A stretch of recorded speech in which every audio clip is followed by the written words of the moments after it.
I was 18 years old when I got married. I belonged to a very conservative family, a Baloch family, where good daughters never say no to their parents. My father wanted me to get married, and all I said was, if that makes you happy, I'll say yes. And of course, it was never a happy marriage. Just about after 2 years of getting married, about 9 years ago, I met a car accident. Somehow my husband fell asleep and the car fell in the ditch. He managed to jump out, saved himself. I'm happy for him. But I stayed inside the car and I sustained a lot of injuries. The list is a bit long. Radius ulna of my right arm were fractured. The wrist was fractured. Shoulder bone and collarbone were fractured. My whole rib cage got fractured. But that injury that changed me and my life completely was the spine injury. Many people came to rescue. They gave me CPR. They dragged me out of the car. And while they were dragging me out, I got the complete transection of my spinal cord. Those 2.5 months in the hospital were dreadful. I was at the verge of despair. One day, doctor came to me and he said, well, I heard that you wanted to be an artist, but you ended up being a housewife. I have a bad news for you. You won't be able to paint again. Next day, doctor came to me and said, your spine injury is so bad, you won't be able to walk again. I took a deep breath and I said, it's all right. Next day, doctor came to me and said, because of your spine injury and the fixation that you have in your back, you won't be able to give birth to a child again. That day, I was devastated. I started to question my existence. Why am I even alive? So what kept me going was, one day I asked my brothers, I know I have a deformed hand, but I'm tired of looking at these white walls in the hospital and wearing these white scrubs. Bring me some colors, bring me some small canvas. I want to paint. So the very first painting I made was on my deathbed, where I painted for the very first time. What an amazing therapy it was. Without uttering a single word, I could paint my heart out.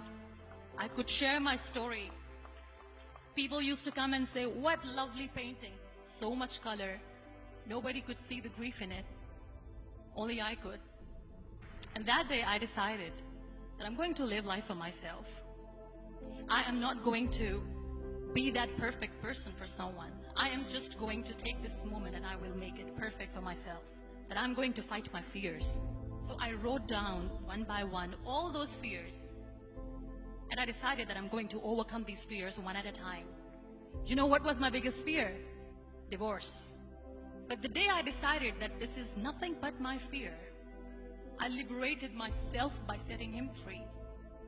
And I made myself emotionally so strong that the day I got the news that he's getting married, I sent him a text that I'm so happy for you and I wish you all the best. And he knows that I pray for him today.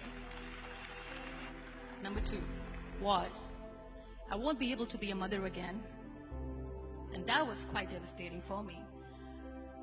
But then I realized there are so many children in the world, all they want is acceptance.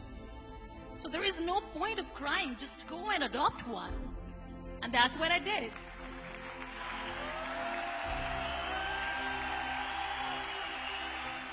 I gave my name in different organizations, different orphanages, and I waited patiently. 2 years later, I got this call from a very small city in Pakistan. I got a call and they said, are you Muniba Mazari?